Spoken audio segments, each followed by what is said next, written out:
So this is from yesterday. Just to update on neighborhoods and to give some more context and information there. So I'm pretty excited to learn about this. Welcome home, adventurers, or in this case, welcome to the neighborhood, adventurers. So far in our series of articles, we've shared information on our philosophy, decorating, and rewards for housing in World of Warcraft.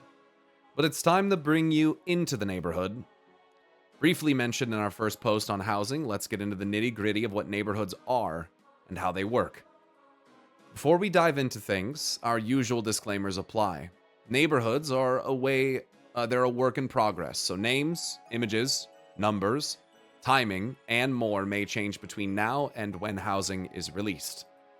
Our goal in sharing this ahead of time is to get your feedback, so please, let us know what you think. And with 687 comments, they're sure letting them know what they think. This land is your land. As a quick refresher, homes in World of Warcraft are separated into two neighborhood zones. Founder's Point for the Alliance, and Razorwind Shores for the Horde. Each neighborhood is made up of roughly 50 plots of the same size, all of which contain a house. We want players with different preferences for locations to find a plot that's perfect for them, be they vibe-based or looking for something for a specific character. Some plots are placed far away from everything for the hermits among us, while others are grouped together in small cul-de-sacs of 2 to 3 houses perfect for a small group of friends. Other houses are in large groupings for folks looking for more hustle and bustle. Similarly, there's a variety of biomes in each zone, ranging from Founder's Point's spooky forests and autumnal farmland to the lush oases and windswept bluffs of Razorwind Shores. In both neighborhoods, you'll find a dynamic central hub area full of both NPC activity and endeavors. Keep reading. An important consideration for us, and one of the reasons these zones are so big, is we want to give players ample space. Partly because having a yard that you can decorate really lets people express themselves, but also because we wanted to make sure there's enough room between plots that players didn't run afoul of each other's yards. You won't have to worry about your neighbor's old growth tree jutting through your delicately constructed hedge maze. That's nice. And here's some images of the different biomes, which look really good. I enjoy these. Let's take a look. So, autumnal forests. The spooky forests, which looks nice. Man, they really should update some of these old zones with stuff like this. I hope that they do that. And then beautiful cliffs. Wow, that's nice. I mean, that's pretty nice. Little cliffside view. These zones are rather big. I mean, this is just one little section, and this is pretty huge. Imagine fishing there, right? Yeah, they look good. Housing organizations in Azeroth. Oh no, here we go. HOA. It's not just a question of where you choose to live, but who you choose to live near. That's important. That's important. And don't worry, there aren't actually any HOAs here, unless players choose to implement them. Neighborhoods are persistent, so anyone you live near will be your neighbor forevermore. Making this decision important, though you can move at any time, so don't worry too much. This allows your neighborhood to be customized, and you can work with other players to progress it together. There are two types of neighborhoods. Public. These are created as needed by the game servers, and anyone can buy a house in them. As they fill up, new instances are created, so players looking for a house shouldn't see a message about all the neighborhoods being full. Public neighborhoods are run by the game as well, including naming it, with a semi-procedurally generated name. Organizing endeavors, again, see below, and keeping the neighborhood running, however, is needed. And private. These are created and owned by players, either by guilds as guild neighborhoods, or by arbitrary groups of players as charter neighborhoods. Well, we will exist in a guild neighborhood. That's what's going to happen with ours. To create and maintain a private neighborhood, there's a minimum number of players, not characters, who must be in a guild or charter as well. Eventually, a minimum number of players who must live in the neighborhood. So it's not about, you can't just have a guild with 50 of your characters in it and be like, oh, I'll just make my own private guild neighborhood. Not going to happen. It's based on the amount of players who must be in the guild or charter as well eventually.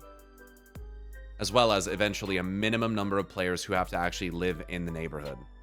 This is due to technical concerns around server and database performance, as neighborhoods are significantly more complicated than a simple instance. Guild and charter neighborhoods have largely the same functionality. They can be named by their owners, and the names do not have to be unique, though they do have delimiters to differentiate them from one another. Players control who can live in them. For guilds, this is via the guild roster. If a guild removes someone, the player will also be removed from the neighborhood. Charters have manual control over who can live there via a special UI. There's a permission system for who can control the settings, membership, etc. So I'm gonna be running all that. Managing endeavors is the responsibility of the owner and managers. There is one big difference, however, between guild and charter neighborhoods. Guild neighborhoods will have homes available for everyone in a guild through additional attached instances, regardless of the guild's size, while charters are limited to the maximum number of plots in a neighborhood. Okay, so as a guild expands, so too does the attached instances to make for more houses. That way you don't hit a guild housing limit. But for charters, which are just, you know, maybe a streamer puts that together, but it's not like a guild, there will be like a limit of 50 on that. This is beautiful, by the way. I love the design of the outside of this house. It's imperfect. It's not symmetrical, which I love. I love the shading. I think this looks really nice. I'm excited for this. You can see a Blood Elven tower in the distance as well. You see that? Up by my camera? You can see a Sindori tower there. That's cool. Excited to see more about the differences that you can have. Here's another screenshot. Oh, I love the cacti, dude. Oh, that's nice. And little summoning stones. I mean, you can just summon people right to your house. That's nice. And then you have more jungle. Ooh. That's something you haven't seen too much in Durotar. You haven't seen too much of this in Durotar and the Barrens and stuff in a while. For those who don't know, Durotar and the Barrens used to be a lush jungle a long time ago, but have not been in quite some time. Don't you be my neighbor? 2 questions that we've gotten a number of times that we want to quickly answer. What happens if I don't like my neighbors / neighborhood? We've designed this to be frictionless and straightforward, so you can just get up and move. You can choose to relinquish a house at any time, at which point your house's state will be saved, ready to be unpacked with a click when you purchase a new house elsewhere. Oh, that's fucking beautiful, dude. That's something that FF needs badly. To where, like, your whole house and how you have it set up is saved. What happens in Final Fantasy is if you don't log in and go in your house for 45 days, it gets demolished, all of your items get sent to your mailbox, and you completely lose the state of your house. That's very nice. When you move out, there's a regret timer started, so if you change your mind before purchasing a new house, you can move right back in. That's also very nice, dude. What the fuck? Once you buy a new place or the timer elapses, which they're not specifying how long that is yet, probably a week or 30 days maybe, it's a long time if it's that long, your old house will go back up for sale and another player can buy it. It's worth calling out that if you're evicted from a private neighborhood, your house is also packed up too. Very, very nice. That is such... people that haven't played Final Fantasy housing probably do not appreciate this quite as much, but this is amazing. This really, really is like... This is a huge W for housing. Huge W for housing. And then secondly, can people just walk into my yard / house? Well, that depends. We want your house to be your space and for you to feel safe there, but also recognize that some people are more social. To that end, both your plot and your house have independent permissions that can be set to allow or deny friends, guildmates, neighbors, or anyone. That right there, that's pulled from RuneScape. That could exist in Guild Wars or Final Fantasy to some degree as well, and I'm just not aware of that or don't remember. But that's some RuneScape shit right there. You can put your private in your house setting to like friends only, open, you know, it depends on your private DM settings. So that's very nice. That's very nice. This lets you, for example, allow anyone on your plot, but only friends and guildmates inside. Of course, these permissions can be changed at any time. If you want to make it private for a book club meeting in the afternoon, yo, they know, dude. And then open it up for a dance party at night, you can do that. These permissions are frequently checked, so if you do change them, it'll remove anyone whose permissions are no longer valid. Nice, it's active. It's active. Yo, we doing the book club, dude. The Order of Anshe book club. What's up, dog? Lore time with Pyro. Send the address. Exactly. Exactly. This is the part where we talk about endeavors. Oh, whoa, there's some cool shit going on here. There's some Emerald Nightmare shit. Valshura. Okay, hold on. What do we got here? What do we got here? Endeavors are a neighborhood-wide activity open to anyone who lives in the neighborhood. Endeavors occur approximately once a month, and when a new endeavor becomes available, the neighborhood is provided with the opportunity to learn from various cultures and factions of Azeroth by completing different tasks. Shut the fuck up. Players in private neighborhoods can choose from a selection of endeavors, though occasionally a set endeavor appears to highlight things happening in the world. Shut the fuck up. They're gonna have lore-relevant fucking things happening in the neighborhoods, bro? What? In public neighborhoods, the game servers are responsible for choosing which endeavors are active. Each endeavor has a group of tasks that are collectively completed by the neighborhood. As tasks are completed, more NPCs from that area show up, making various themed decorations available to the neighborhood inhabitants, or even visiting players from other neighborhoods. And the neighborhood changes visually to be decorated in that faction's fashion. That is pretty cool, dude. That's pretty cool. The number of tasks required scales with neighborhood size, so a 50-player neighborhood will have to complete more tasks than a 10-player neighborhood. Similarly, yo, bring back 10 and 25-man raiding, by the way, Lamau. Anyway, similarly, if a neighborhood is less active, future endeavors for that neighborhood will also scale the requirements down to accommodate. I'm joking, by the way, because Flex essentially, it already does this in normal and heroic. If a neighborhood's less active, future endeavors for that neighborhood will also scale the requirements down to accommodate. That's awesome. So even if you have a bunch of people, if they're not participating, the game will adjust itself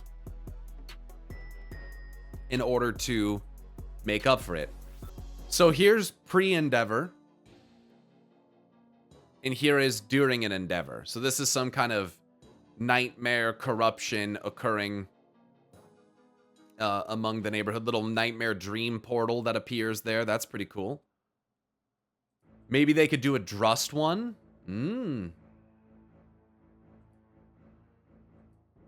That's cool. The tasks themselves run the gamut of gameplay, from crafting to gathering, to questing, to completing dungeons or raids. We want there to be a way for any given player to contribute to the endeavor, regardless of how they choose to engage with WoW. Oh, dude, I'm about to bust. I'm about to bust. Successfully completing tasks not only yields rewards expected from that sort of task's gameplay, but also grants a new type of endeavor currency. Oh, new currency. There's always a new currency, which is shared across all endeavors, as well as neighborhood favor.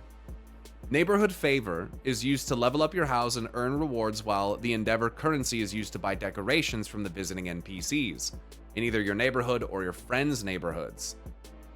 That's pretty sick. That's pretty sick. I like this. This system is awesome, dude.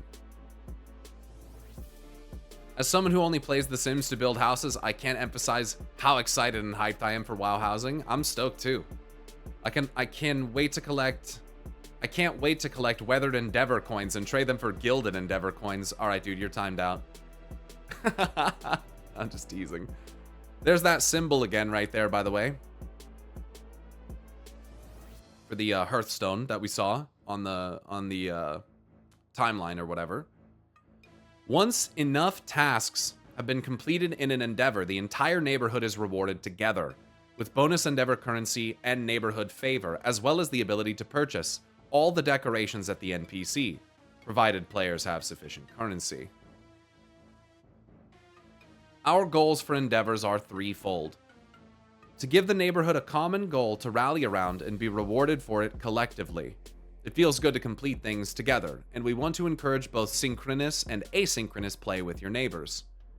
To give neighborhoods a choice in how things are visually presented on a larger scale, not just an individual player-owned plots. And 3, introduce some asymmetry between neighborhoods to make visiting other neighborhoods more interesting. Time to get out of town. This is just the start of what we're planning for neighborhoods and endeavors. Having a large-scale, persistent multiplayer space and the ability for players to collectively contribute to it is truly exciting for us, and we can't wait to build on it with you. What do you find most exciting? Keep the feedback coming, and we'll see you next time. Dude, this is fucking sick. This is sick. From the multiple biomes to the endeavors and the progression and scaling of that progression, how we're going to be able to engage with this as a guild. This is fucking sick, dude. I like that it's only once a month. That way you're not in there constantly. I think that's good. A good balance between reasons to be drawn to the neighborhood and reasons to go do other things. I think this will be great for pre-existing communities and give people a reason to make communities. I think this is awesome. The Houselands is absolutely what we should name our neighborhood. That's amazing. I honestly think that's a pretty good name. The Houselands with its leader, the landlord.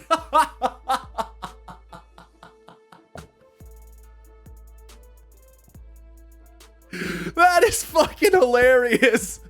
Pyromancer, the landlord of the Houselands.